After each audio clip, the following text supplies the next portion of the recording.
الرحمن الرحیم الحمد للہ الملک الحق المبین المتطاہر لعظمتہ جبابرۃ الطاغین المتخاضع لکبریائہ وطاعت المتمردین المعترف بربوبیتہ سائر الخلق اجمعین والصلاة والسلام والتحیۃ والاکرام علی اشرف النبیین وخاتم المرسلین سیدنا و مولانا ابی القاسم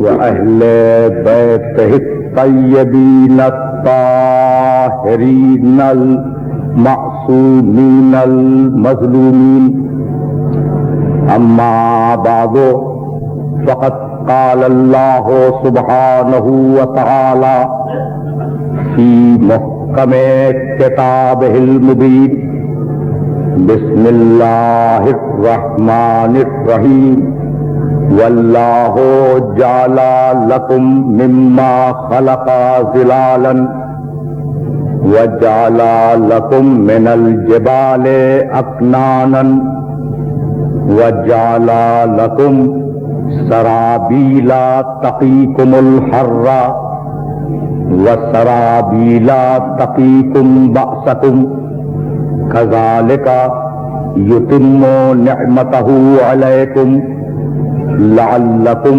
تسلمون فإن تولوا فإنما عليك البلاغ المبين يعرفون نعمة الله ثم ينكرونها وأكثرهم الكافرون.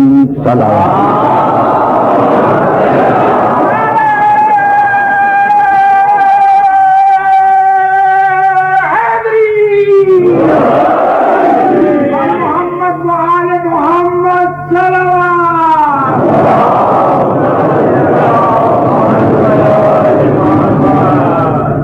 عزیزان محترم،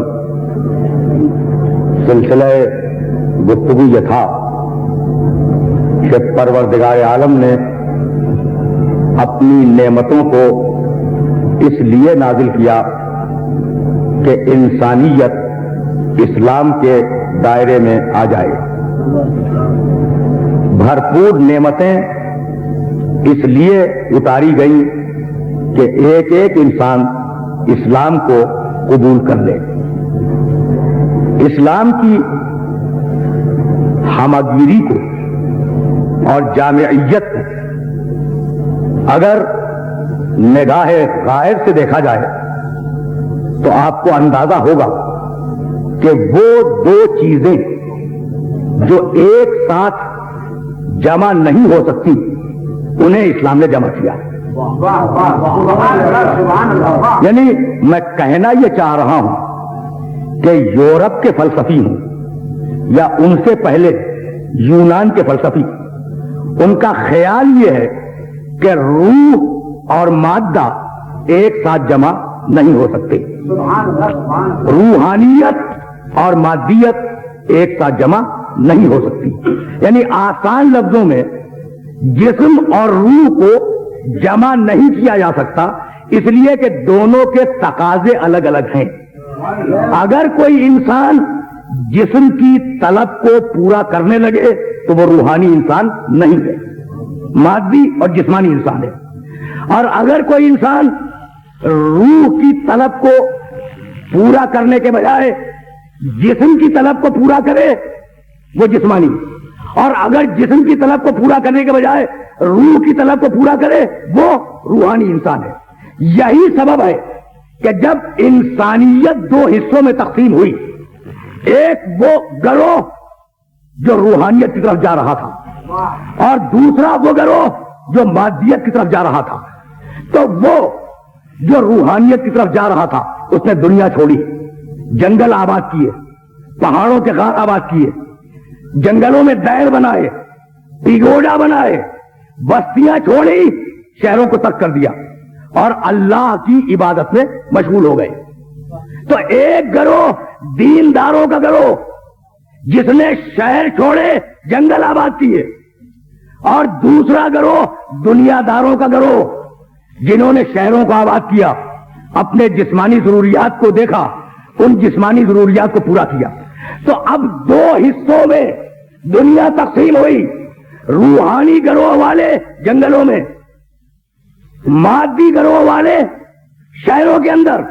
تو جب انہیں بھوک لگی، وہ جنگلوں والے انسانوں کو، دین کے طرف جانے والے انسانوں کو جب انہیں بھوک لگی اور جب انہیں لباس کی ضرورت محسوس ہوئی، تو پھر وہ واپس آئے بستیوں میں تاکہ دنیا داروں سے اپنے بھوک کا سامان لے اور اپنے بدن کے لیے کپڑا لیں۔ بھائی بہت توجہ رکھیے گا، اس لیے کہ یہ جو تمہید ہے نا وہ کسی خاص منزل فکر تک سننے والوں کو لے کے جا رہی ہے۔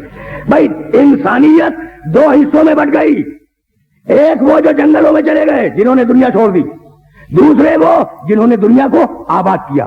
تو اب وہ جو جنگلوں میں تھے انہیں بھوک نے ستایا، انہیں لباس کی ضرورت ہوئی، وہ شہر میں آئے اور دنیا داروں سے مانگنے لگے کہ بھئی ہمیں کھانے کے لیے دو، ہمیں کھانے کے لیے دو، ہمیں پہننے کے لیے دو۔ تو اب دنیا داروں نے یہ سوچا کہ اگر ہم بھی ان جیسے ہو جائیں تو اس میں قباحت کیا ہے؟ تو انہوں نے دینداروں سے کہا کہ بھئی ہماری بھی خواہش یہ ہے کہ ہم جنگلوں میں چلے جائیں اور جنگلوں میں جانے کے بعد اپنی پوری زندگی اللہ کی عبادت میں گزار دیں۔ تو اب دیندار یہ سوچنے لگے کہ اگر یہ بھی ہماری طرح جنگلوں میں آ گیا تو پھر ہمیں روٹی کون دے گا؟ بھئی توجہات مقبول ہے نا، ہمیں روٹی کون دے گا، ہمیں کپڑا کون دے گا؟ تو اس طریقے سے دینداروں نے مذہب پر اپنی اجازت داری قائم کی۔ بھئی یہ عرض کرنا تھا اپنے سننے والوں کی خدمت میں کہ اس طریقے سے دینداروں نے اور روحانیت پسندوں نے مذہب پر اپنی اجازت داری قائم کی اور یہ طے کیا کہ مذہب ہمارے پاس آئے گا۔ یہ تھا دنیاوی نقطہ نظر، اور اسلام نے بے اختیار آواز دی، کذالک یتم نعمتہ علیکم لعلکم تسلمون۔ ہم نے اپنی نعمتوں کو تم پر اس لیے تمام کیا کہ تم اسلام کے دائرے میں آ جاؤ۔ تو ساری دنیا کے مذاہب میں اور اسلام میں فرق یہ ہے، بھائی بہت توجہ رہے، ساری دنیا کے مذاہب میں اور اسلام میں فرق یہ ہے کہ دنیا کے دوسرے مذہبوں میں اسلام کے علاوہ جتنے بھی مذہب پائے جاتے ہیں ان میں خدا کو یاد کیا جاتا ہے۔ میری بات اگر واضح ہو رہی ہو تو میں سلسلہ فکر کو آگے لے جاؤں گا۔ جتنے بھی مذہب گزرے اسلام کے علاوہ ان میں خدا کو یاد کیا جاتا ہے، اور اسلام میں خدا کو یاد کیا نہیں جاتا، یاد رکھا جاتا ہے۔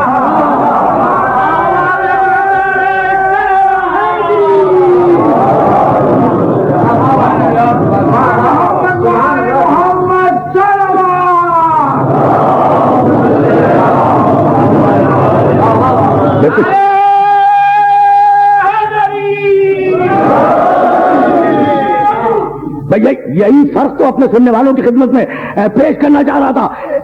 دنیا میں جتنے بھی مذہب گزرے ان میں خدا کو یاد کیا جاتا ہے، اسلام میں خدا کو یاد رکھا جاتا ہے، کیا نہیں جاتا۔ بھائی یہودی ہفتے میں ایک دن یہودی ہے، سنیچر کے دن جب وہ اپنی عبادت گاہ میں ہے، اور باقی دن وہ ایک عام انسان ہے۔ عیسائی ہفتے میں ایک دن اتوار کے دن 2 گھنٹے کے لیے عیسائی ہے جب وہ اپنی عبادت گاہ میں ہے، اور باقی دنوں میں انسان ہے۔ ہندو فقط اس وقت ہندو ہے جب وہ مندر میں اپنے بتوں کے آگے اپنی پیشانی کو ٹیک رہا ہے، باقی دنوں میں وہ انسان ہے۔ لیکن مسلمان پارٹ ٹائم مسلمان نہیں ہے، اس کا سونا بھی اسلام، اس کا جاگنا بھی اسلام، اس کی زندگی بھی اسلام، اس کی موت بھی اسلام۔ بھائی فرق کروں، پانی آپ کے سامنے پیش کیا گیا، پیاس لگی، بھائی یہ تمہید گزر لے تو پھر میں اصل مطلب کی طرف آ جاؤں۔ پیاس لگی، پانی پی لیا، پیاس لگی، پانی پی لیا، انسان ہے۔ اور اگر پیاس لگی اور یہ دیکھ کے پیا کہ یہ مشروب نجس تو نہیں ہے، مسلمان ہے.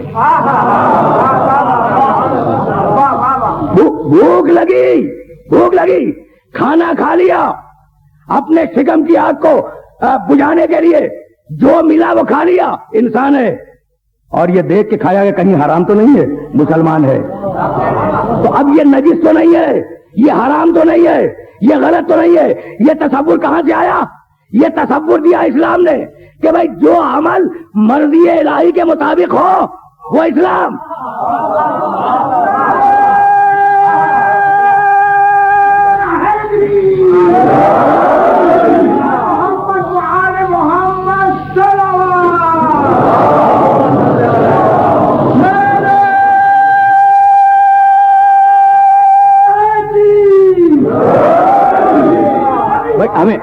ہمیں تو ایک مسلسل خط فکر کے ساتھ آگے جانا ہے نا، مسلسل خط فکر کے ساتھ. اس لیے میں چاہ رہا ہوں کہ یہ باتیں ذہن نشین ہو جائیں.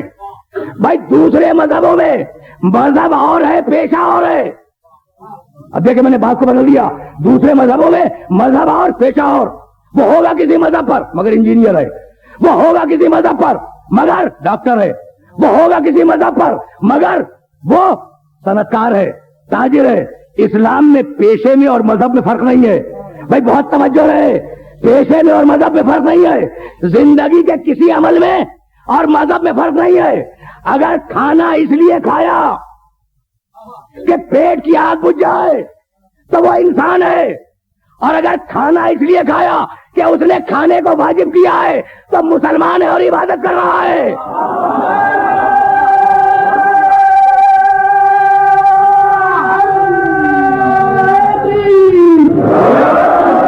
اب آپ نے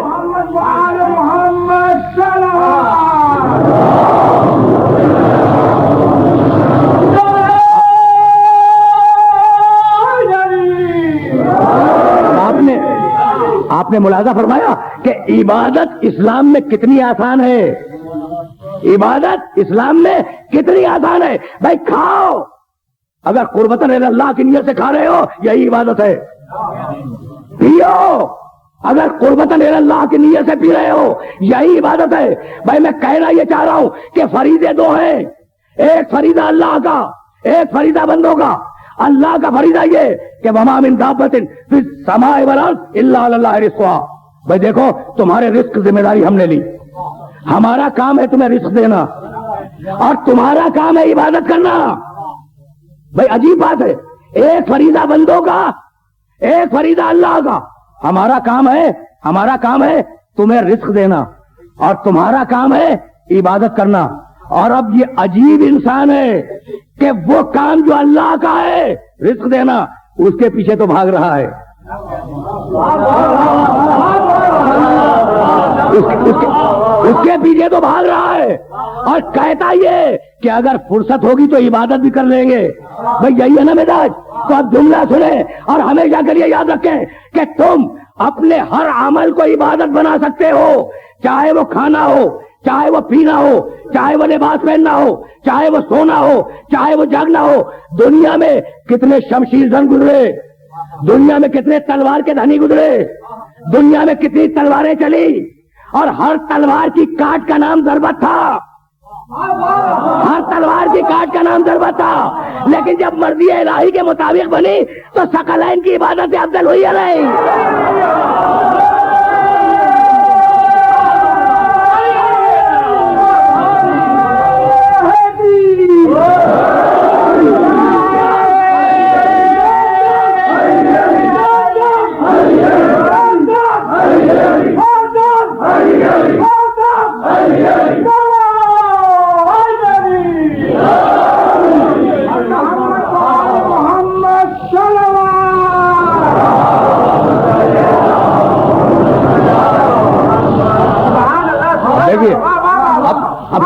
اب سلسلہ فکر یہی سے آگے بڑھا. بھائی میں بہت آسان لفظوں میں کر رہا ہوں اور بہت قریب ہو کے بات کر رہا ہوں، پیشوں میں عیب نہیں ہے. جو لوگ معاشیات سے واقف ہیں اور جو معاشیات کو جانتے ہیں وہ تو جانتے ہیں. میں اپنے عام دوستوں کی خدمت میں کرتا ہوں. بھائی پروڈکشن کے فیکٹر 4 ہیں، وسائل پیداوار 4 ہیں، زراعت، تجارت, صنعت, محنت. پیشوں کو کبھی عیب نہ سمجھنا. اب میں بہت قریب ہو گیا. زراعت, کاشتکاری پیداوار کا ایک ذریعہ ہے نا. تجارت پیداوار کا ایک ذریعہ ہے نا. صنعت پیداوار کا ایک ذریعہ ہے, اور محنت پیداوار کا بہت بڑا ذریعہ ہے نا. اب قرآن نے آواز دی, بھائی زراعت کی اہمیت دیکھیں. اگر میں ان پیشوں کی اہمیت واضح کر سکا تو میں سمجھوں گا کہ میری آج کی محنت سوارت ہے. زراعت کی اہمیت سورہ واقعہ میں آواز دی, انتم تزرعونہ ام نحن الزارعون. بھائی کیا سمجھتے ہو, یہ کھیتی تم کر رہے ہو یا ہم کر رہے ہیں؟ کسان تم نہیں ہو, کسان ہم ہیں. کس نے کہا؟ قرآن اتارنے والے نے کہا. اللہ کہہ رہا ہے کہ کسان میں ہوں, تم نہیں ہو. اب زراعت کے پیشے کی اہمیت سمجھ میں آئی؟ بھائی توجہات بدل رہے ہیں, اس لیے کہ کسی منزل فکر تک اپنے سننے والوں کو لے کے جانا ہے. یہ تھی منزل زراعت, اور اب منزل صنعت پہ آواز دی. پھر قرآن نے آواز دی, وَعَلَّمْنَاهُ صَنْعَةَ لَبُوسٍ لَكُمْ. ہم نے داؤد کو زرہ سازی کی صنعت خود سکھلائی. صنعت سکھلانے والا اللہ, صنعت کرنے والا اللہ کا نبی. وہ زراعت, یہ صنعت, اور اب تیسری بنیاد تجارت. بھائی عرض کروں, میرے سامنے پڑھے لکھے افراد بیٹھے ہوئے ہیں. هل ادلکم علی تجارت تنجیکم من عذاب علیم. کہاں بھاگے پھر رہے ہو تجارت والو؟ میں تمہیں تجارت بتاؤں, قرآن کہہ رہا ہے میں تمہیں تجارت بتاؤں, ایسی تجارت جو تمہیں آخرت کے عذاب سے بچا لے. بھائی اب تجارت سنو, ان اللہ اشترى من المؤمنین اموالهم وانفسهم بان لهم الجنہ. اللہ نے تجارت کی, جنت بیچی, جانیں خریدی.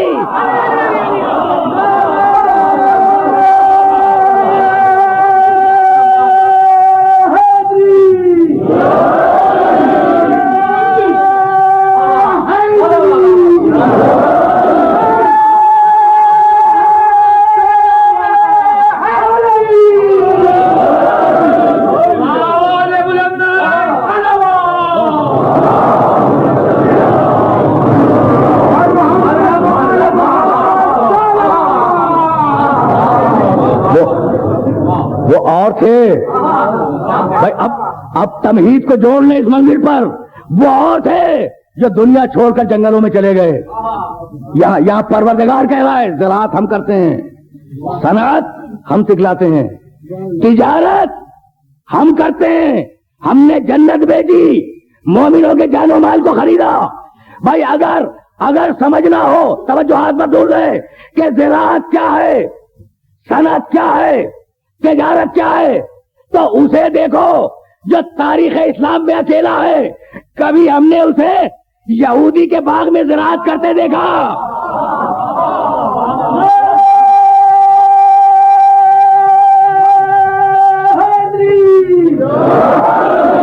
کبھی ہم نے اسے یہودی کے باغ میں زراعت کرتے ہوئے دیکھا.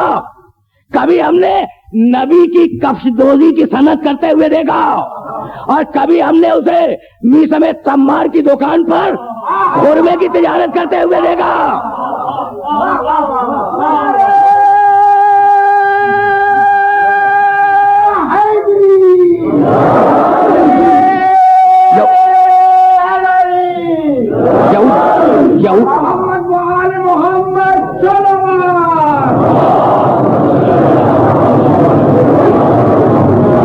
بھائی بہت توجہات رہے. یہودی کے باغ میں زراعت کی, نبی کی جوتی گانٹھی صنعت کی, میسم تمار کی دکان پہ خورمے بیچے, تجارت کی. لیکن ان تینوں میں فرق ہے. علی نے جوتی گانٹھی جاگتے ہوئے, یعنی صنعت کا کام کیا جاگتے ہوئے. علی نے باغ میں پانی دیا جاگتے ہوئے, زراعت کا کام کیا جاگتے ہوئے, اور تجارت کا کام جاگتے ہوئے بھی کیا, سوتے ہوئے بھی کیا.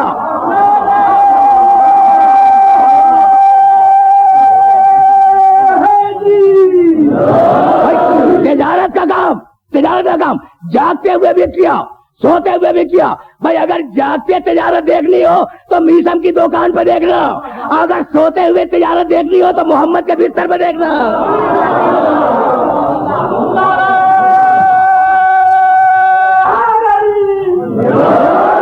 محمد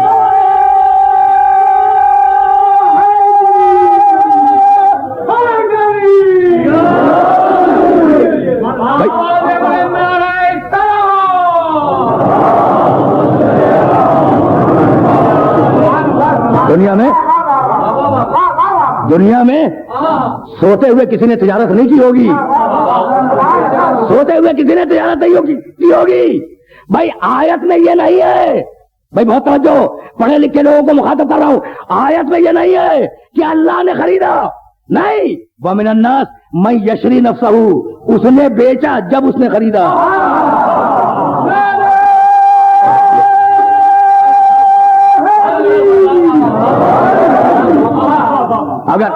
اگر یہ ہوتا کہ اللہ نے خریدا تو عمل کی نسبت اللہ کی طرف ہوتی, نہیں.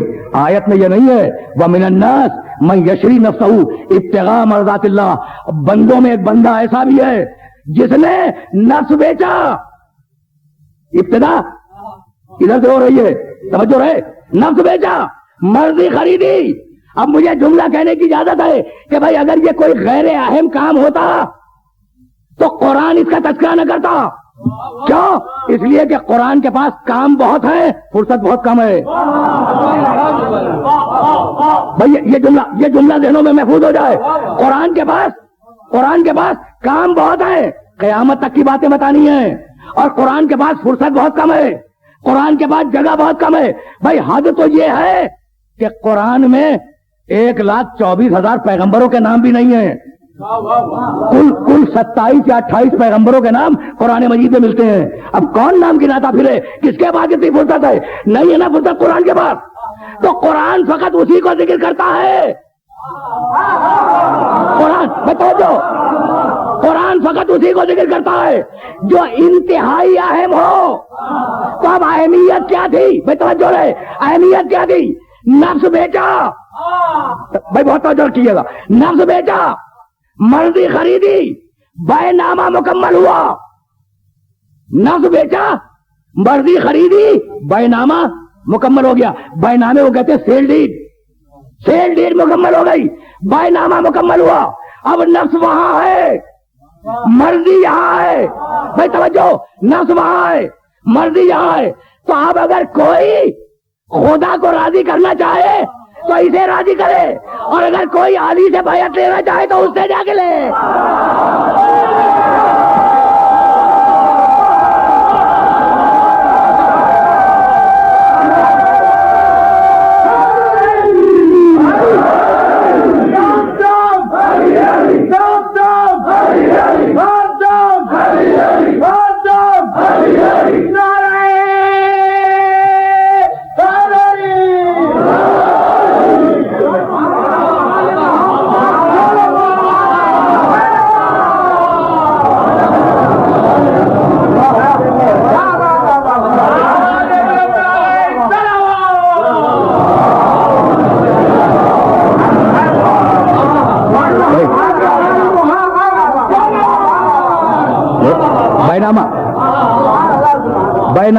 بینامہ مکمل ہو گیا نا.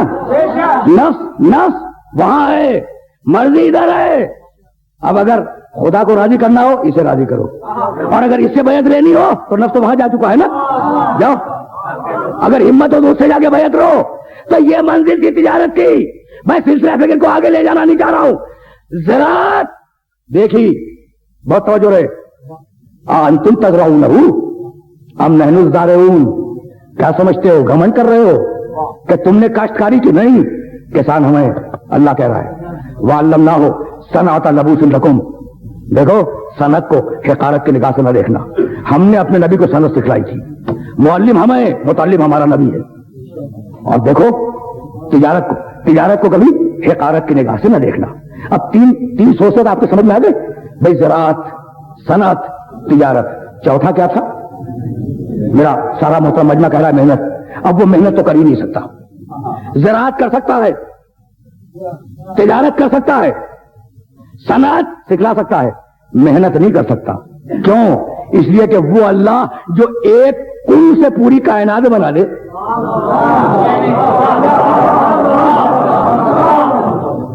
وہ اللہ جو ایک کن سے پوری کائنات بنائے، وہ کیا محنت کرے گا؟ تو اب محنت کی اہمیت کیسے سمجھ میں آئے؟ بھائی ضرورت ہے نا کہ اب محنت کو سمجھا جائے. لیبر، بھائی محنت کی اہمیت کیا ہے؟ واپس چلے قرآن کی طرف. سورہ مریم 19واں سورہ قرآن مجید کا، اور اس سورہ میں پروردگار نے تفصیل بیان کی کہ جب مریم کو وضع حمل کا وقت آیا، فانتبذت من اہلہا مکانا شرقیہ، تو مریم اپنے گھر والوں کو چھوڑ کر ایک مشرقی علاقے میں نکل گئی. مشرقی علاقے میں گئی، ایک نخلستان میں گئی. توجہ رکھیے گا، آیتیں نہیں پڑھ رہا ہوں اس لیے کہ ہمارے وقت میں گنجائش نہیں ہے. نخلستان میں گئی. اب یہ نخلستان کا تذکرہ آیت میں نہیں ہے، ایک مشرقی علاقے میں گئی. بچہ پیدا ہوا. جب بچہ پیدا ہوا تو اب مریم زچہ ہے نا، اسے غذا کی ضرورت ہے. اب قرآن نے آواز دی، بہزی الیک بجذع النخلۃ تو ساقط علیک رطبا جنیہ. مریم ایسا کرو کہ تم نخلستان میں ہو نا، نخلستان میں کھجور کا تنا ہلاؤ تنا، پھل گریں گے. بھائی عیسیٰ علیہ السلام کی ولادت کس زمانے میں ہوئی؟ کس زمانے میں ہوئی؟ جاڑے کا زمانہ. اور خرمے گرمیوں میں ہوتے ہیں، جاڑے میں نہیں ہوتے.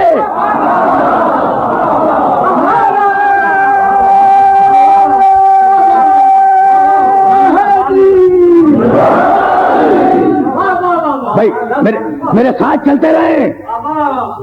بھائی جاڑے کا زمانہ تھا جب عیسیٰ علیہ السلام پیدا ہوئے. خرما بنتا ہے گرمی میں، خرما پکتا ہے گرمی میں، جاڑے میں نہیں ہوتا. جاڑے میں خرمے کے درخت میں کوئی پھل نہیں ہوتا. پروردگار کہہ رہا ہے مریم درخت ہلاؤ، درخت ہلاؤ تاکہ خرمے ٹپکے. تو پروردگار نے بغیر موسم کے پھل پیدا کیا یا نہیں کیا؟ نا، بغیر موسم کے پھل پیدا کیا. تو پروردگار تو نے بغیر موسم کے پھل پیدا کر دیا.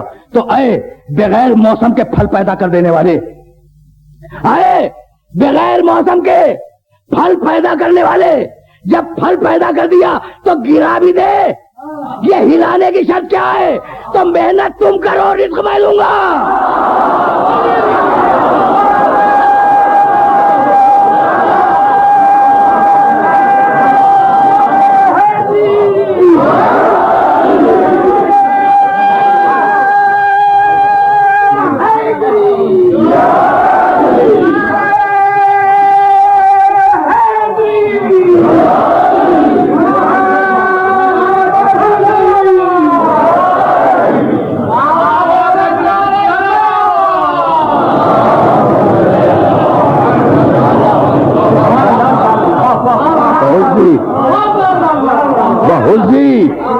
وَهُزِّي إِلَيْكِ بِجِذْعِ النَّخْلَةِ تو ساقط علیک رطبا جنیہ.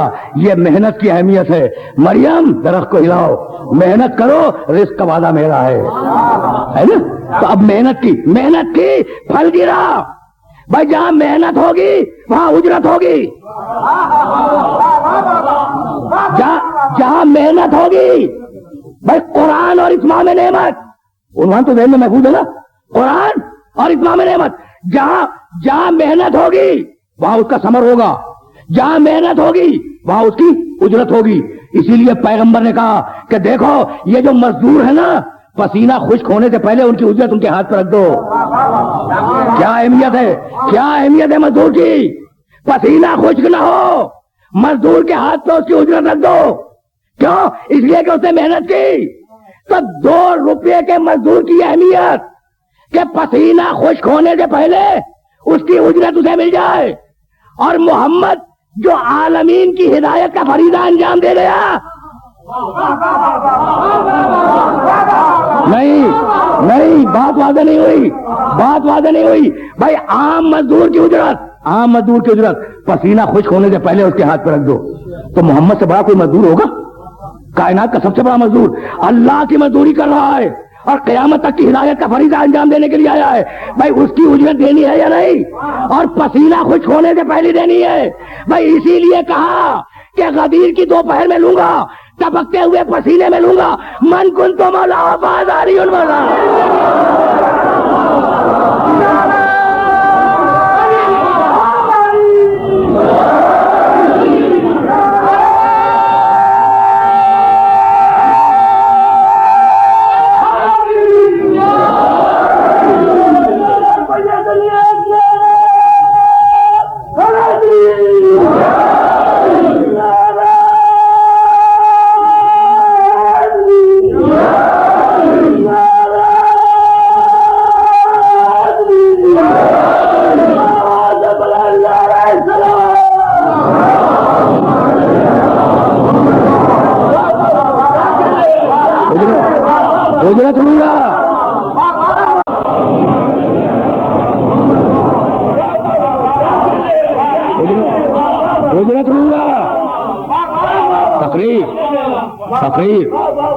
تقریر نئے مرحلے میں داخل ہو گئی. اجرت لوں گا, دوپہر کے وقت لوں گا, ٹپکتے ہوئے پسینے میں لوں گا, اور دیکھوں گا کہ اجرت دے کر مسلمان رہتے بھی ہو یا نہیں.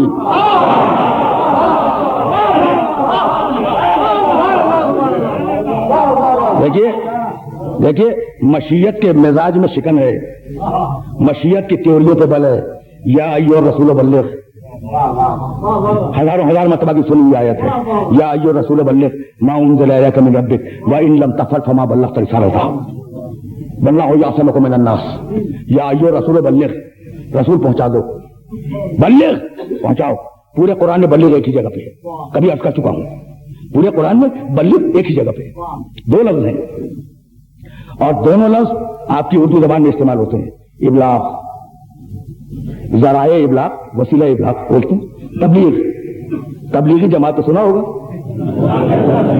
تو اب یہ دونوں لفظ معلوم ہے نا, ابلاغ, ابلاغ, تبلیغ.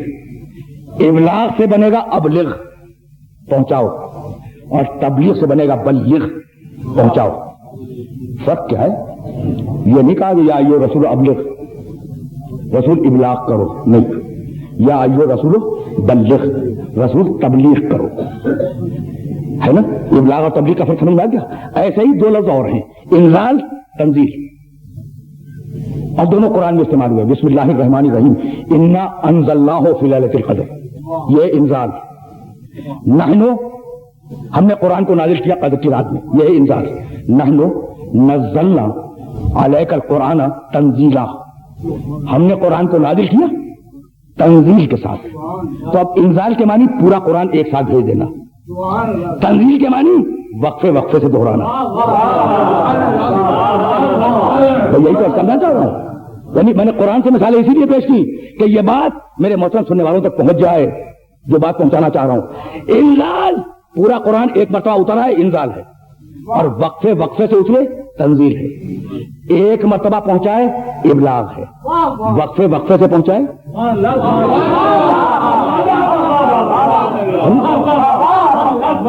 وقفے وقفے سے اگر پہنچائے تبلیغ ہے. تو یا ایھا رسول ابلغ نہیں, ایک مرتبہ پہنچاؤ نہیں, بلغ بار بار پہنچاؤ, ہے نا, بار بار پہنچاؤ. بھائی اب رسول نے کتنی مرتبہ پہنچایا؟ بڑی شان سے پہنچایا, بڑے حشم سے پیغام ولایت علی پہنچایا, کل ایک مرتبہ نا, کل ایک مرتبہ. اور حکم بلغ بار بار پہنچاؤ. بھائی بہت توجہ رکھیے گا, بار بار پہنچاؤ, بلغ بار بار پہنچاؤ. اور واقعہ کل ایک مرتبہ ملتا ہے غدیر خم کا. تو معلوم ہے اس خطبے میں کیا کہا تھا؟ اعلیٰ اعلیٰ فلیبلغ الحاضر الغائب والوالد الولد الی یوم القیامہ. دیکھو میں تم تک پہنچا رہا ہوں, اور اب میرے امتیوں پر واجب ہے کہ جو یہاں ہیں وہ ان لوگوں تک پہنچائیں جو یہاں نہیں ہیں, اور جو باپ ہیں وہ اپنے بیٹوں کو نسلاً بعد نسلیں قیامت تک پہنچاتے رہیں. توجہات مقدور ہیں, نسلاً بعد نسلیں الی یوم القیامہ, قیامت تک پہنچاتے رہے.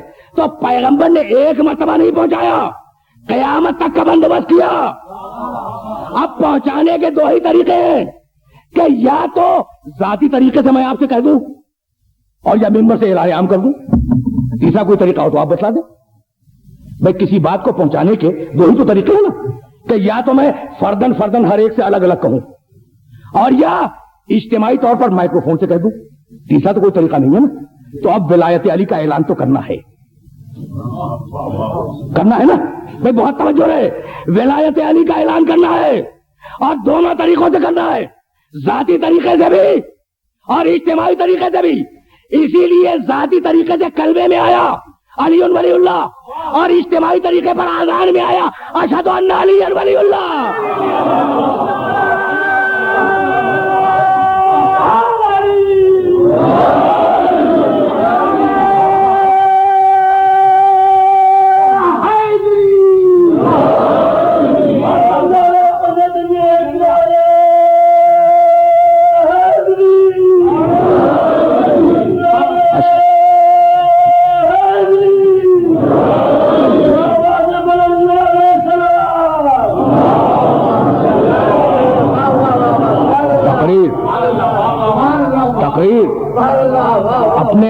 آخری مراحل میں داخل ہونے والی ہے. اشہدو ان علی ولی اللہ. اشہدو میں گواہی دیتا ہوں. اس کا نام ہے شہادت, ہے نا. کتنی شہادتیں ہیں. اشہدو ان لا الہ الا اللہ, اس کی توحید کی شہادت. اشہدو ان محمدن رسول اللہ, محمد کی رسالت کی شہادت. اشہدو ان علی ولی اللہ, ہے. اب میں اب تک تو باتیں جو کر رہا تھا وہ منطقی بنیاد کے اوپر. بھائی اب 2-3 آیتیں سنتے جائیں قرآن مجید کی, اور وہ لوگ جو قرآن فہمی کا خصوصی ذوق رکھتے ہوں وہ توجہ فرمائے. سورہ معارج قرآن مجید کا 70واں سورہ, اور 32ویں 33ویں 34ویں اور 35ویں آیات. مومن کی تعریف کیا ہے, وہ شہادتیں ذہن میں رہیں. مومن کی تعریف, والذین ہم لاماناتہم وعہدہم راعون. مومن وہ ہے امانت داری کا خیال رکھے, عہد کی پابندی کرے. والذین ہم بشہاداتہم قائمون. مومن وہ جو گواہیوں پہ قائم رہیں.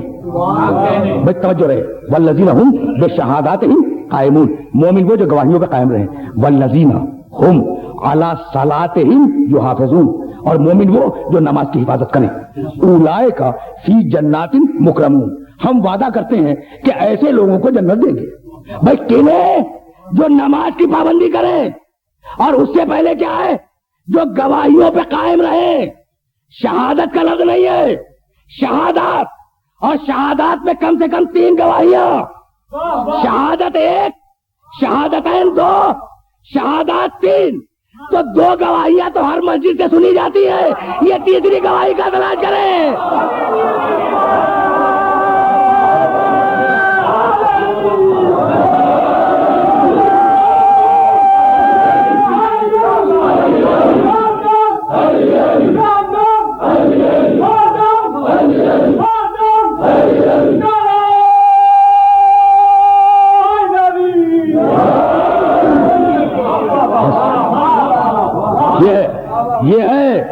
یہ ہے اتمام نعمت.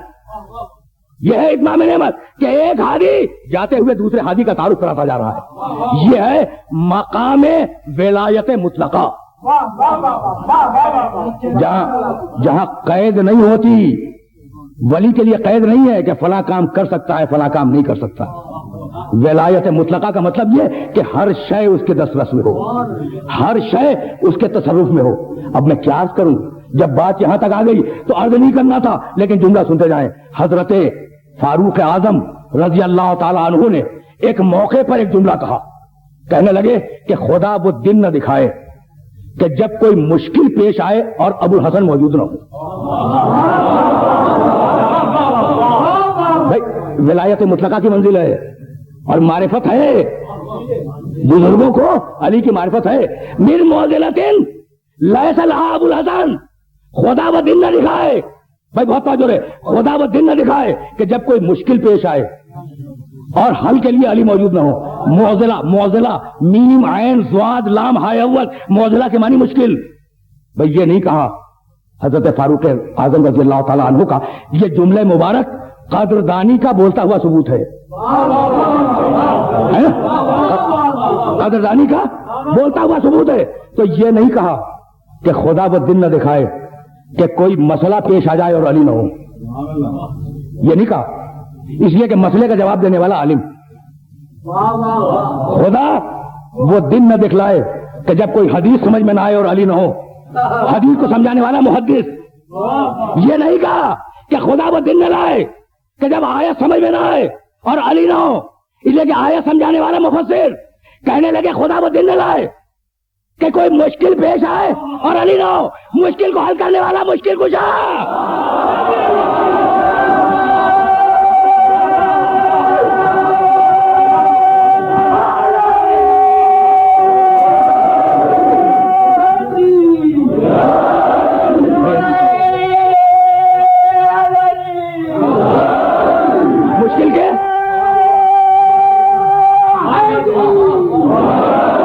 مشکل کو حل کرنے والا مشکل کشا. تو اب ہمارا عقیدہ بھی اس سے زیادہ نہیں ہے علی کے متعلق.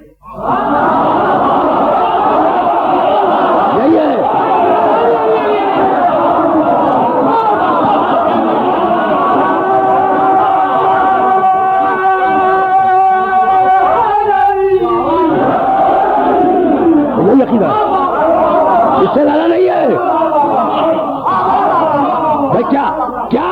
میرے محترم سننے والوں کا عقیدہ اس سے زیادہ ہے؟ بھائی ہمارا عقیدہ یہی ہے کہ ہم دین کی مشکل ہو یا دنیا کی مشکل ہو اس کے علاوہ کسی اور کو نہیں پکارتے.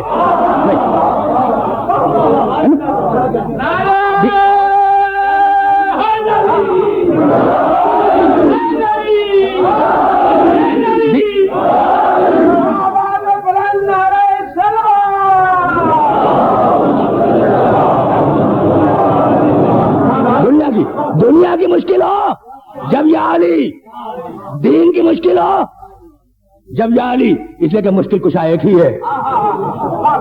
اور صحابیت کی دھلی ہوئی زبان مشکل کشا مان چکی ہے نا. تو مشکل کشا وہی ہے بھائی. توجہ ہے، کون مشکل کشا؟ اس کا نام علی. اب موت کے وقت مشکل تو آئے گی، مشکل کشا علی. فرشتے جب آئیں گے مشکل ہوگی، مشکل کشا علی.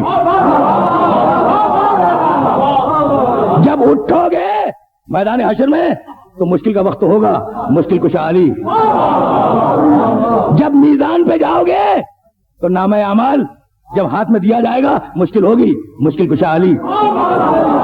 جب آراف پہ پہنچو گے تو آراف پہ روکا جائے گا، وعلی الاعراف رجالون، روکا جائے گا، مشکل ہوگی، مشکل کشا علی. جنت کے دروازے پہ پہنچو گے، حضرت صدیق اکبر رضی اللہ تعالیٰ عنہ کہتے ہیں اور پیغمبر سے روایت کرتے ہیں، کتنی سچی روایت ہے کہ علی کی اجازت کے بغیر کوئی جنت میں داخل نہیں ہو سکے گا.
مجھے معاف فرمائیں گے میرے سننے والے، اب یہ میری بڑی مجبوری ہے کہ ان جیسے حضرات کا علاج جب دشمنان علی کے پاس نہیں ہے تو دوستوں کے پاس کیا ہوگا؟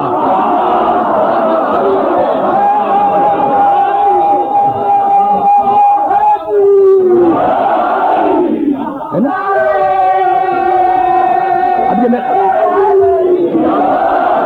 بس میری تقریر تمام ہو گئی، میری گفتگو ختم ہوئی. بھائی ہر قدم پہ مشکل ہے، نزا کے وقت مشکل. اب نفرت ہے نا، پھنس جاؤ گے. اگر علی سے نفرت ہے، تو پھنس جاؤ گے. اور طریقہ بھی بتلاؤں گا، علی سے بچنے کا طریقہ بھی عرض کروں گا. پھنس جاؤ گے، نزا کے وقت مشکل ہوئی علی ہوگا، قبر میں اتارے گئے مشکل ہوئی علی ہوگا، اٹھائے گئے حشر میں علی ہوگا. اب ہو رہی ہے قدم قدم پہ علی سے ملاقات اور تمہیں علی سے نفرت. تو اگر نہیں چاہتے ہو نا کہ ملاقات ہو تو بس ایک جگہ ہے جہاں علی نہیں ملے گا، جہنم میں چلے جانا، وہاں نہیں ملے گا.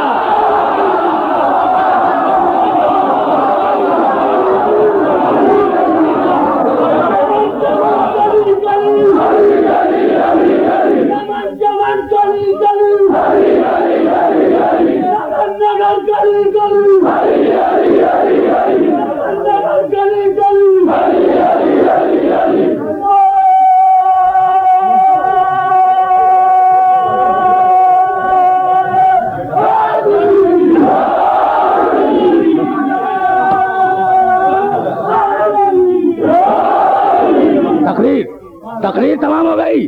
بھائی اس کا نام ہے ولایت مطلقہ.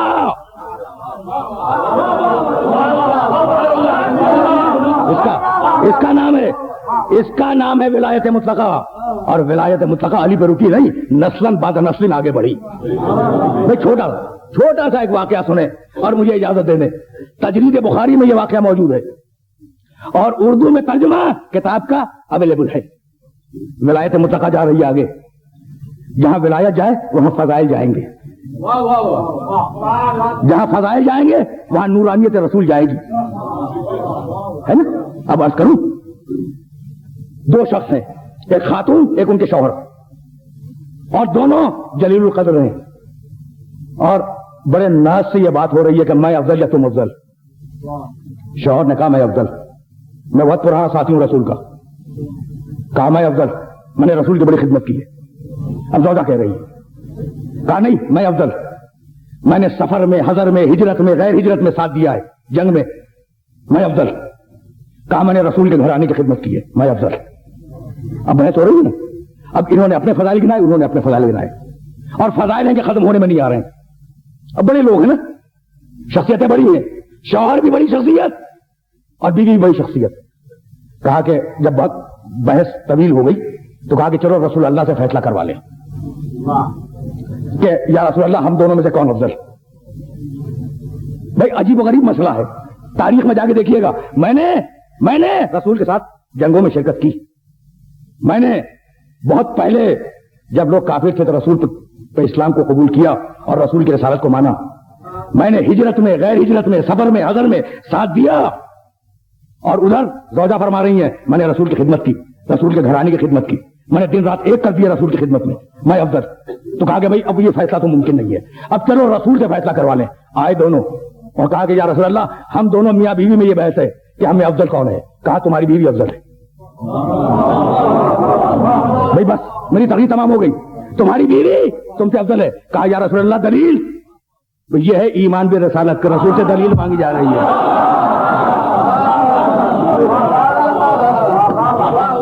یہ ہے نا ایمان بے رسالت کہ رسول سے دلیل مانگی. لیکن واقعاً ایمان بے رسالت تھا. دلیل اس لیے مانگی تاکہ آئندہ آنے والی نسلوں تک وہ دلیل پہنچ جائے. کہا کہ بھائی تمہاری بیوی تم سے اس لیے افضل ہے کہ اس نے حسن کی ولادت میں دائی کا فریضہ انجام دیا تھا. بھائی کچھ بات واضح ہوئی. اب مجھے ایک جملہ کہنے کی اجازت دیں کہ تمہاری بیوی تم سے اس لیے افضل ہے کہ اس نے حسن کی ولادت میں دائی کا فریضہ انجام دیا تھا. تو اب مجھے جملہ کہنے کی اجازت دے دیں کہ جو حسن کی دائی کا مقابلہ نہ کر سکے وہ حسن کے باپ کا کیا مقابلہ کرے گا؟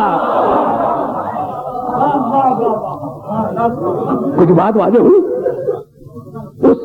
اس حسن کے بیٹے کا نام ہے قاسم. بس اب میرے پاس اتنا وقت بھی نہیں رہا کہ میں اس شہزادے کے تفصیلی مصائب آپ کی خدمت عرض کروں. اس حسن مجتبی کا بیٹا قاسم، حسن مجتبی جب دنیا سے جانے لگے تو ایک مرتبہ آواز دی اپنی زوجہ کو کہ ام فروا ذرا قاسم کو تو لانا. ام فروا قاسم کو لائی، اپنے سینے پہ لٹایا، بچے کو سینے پہ لٹایا، پھر تکیے کے سرہانے سے ایک تعویذ نکالا اور نکالنے کے بعد قاسم کے شانے پہ باندھ دیا، دائیں شانے پر، اور کہا ام فروا قاسم کی بھی حفاظت کرنا، اس تعویذ کی بھی حفاظت کرنا، اور جب کوئی بہت ہی مشکل وقت آ جائے، جب آ جائے تو قاسم سے کہنا اس تعویذ کو کھول کے پڑھے، اس میں اس کی مشکل کا حل لکھا ہوا ملے گا. ام فروا نے قاسم کی بھی حفاظت کی، تعویذ کی بھی حفاظت کی. عاشور کا دن آ گیا.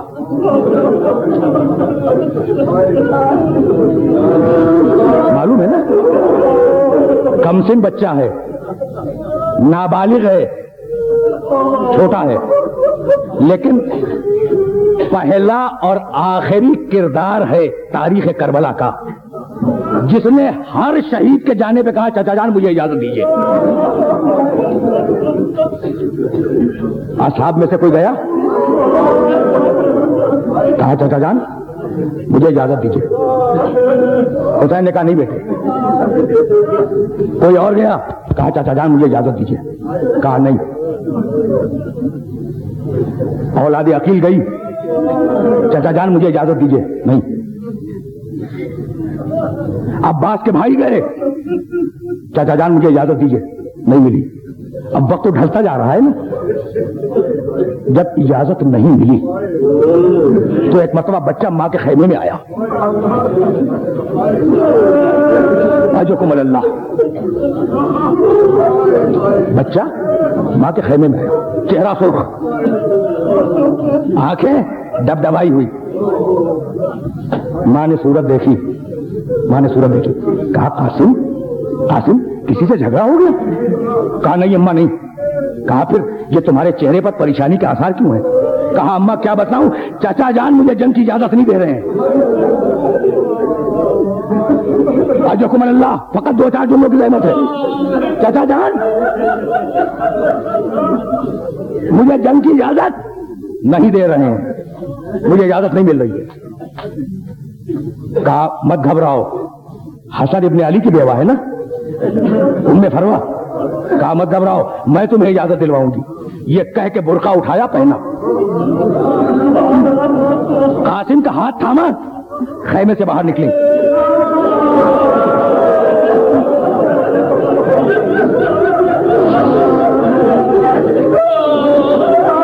بھائی سنیں، جملے سنیں،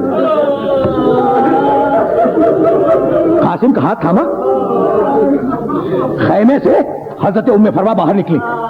حسین ابن علی اپنے خیمے کے باہر کرسی پر بیٹھے ہوئے تھے۔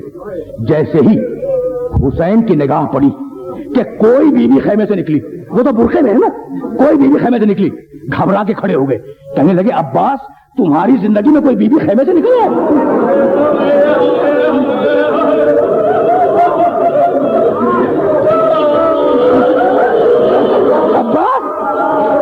تمہاری زندگی میں کوئی بیوی خیمے سے نکلا ہے؟ جاؤ دیکھو یہ کون ہے، جاؤ عباس دیکھو کون ہے۔ عباس گئے تحقیق کے لیے گئے کہ یہ کون بیوی نکلی، گئے اور بھاگتے ہوئے آئے، کہا مولا کیا کروں، بھابھی آ رہی ہے۔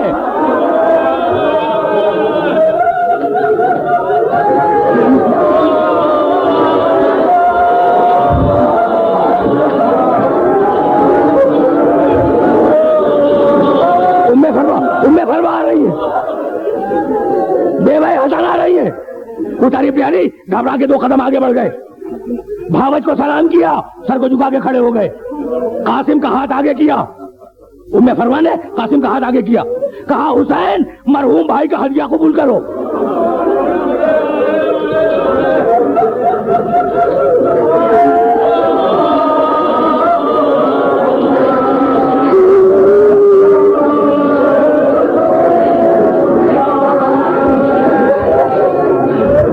بس 2 جملے، فقط 2 جملے۔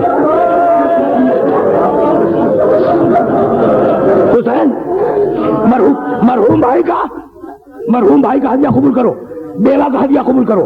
اب حسین کیا کرے،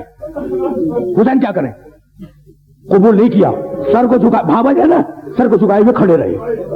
قاسم پہلو میں کھڑا ہے۔ اب قاسم کے ذہن میں آیا کہ میرے بابا نے وصیت کی تھی کہ اگر کوئی مشکل وقت آ جائے تو تعویذ کو کھول کے دیکھنا۔ بچہ خیمے کے پیچھے گیا، تعویذ کھولا، بسم اللہ الرحمن الرحیم، یہ وصیت نامہ ہے حسن کی طرف سے اپنے بیٹے قاسم کے نام۔ بیٹا قاسم، کربلا میں تیرے چچا کی دشمن ہو جائے گی پوری دنیا، تو قاسم حسین فاطمہ کی جان ہے، تو میری جان ہے، میری جان کو فاطمہ کی جان۔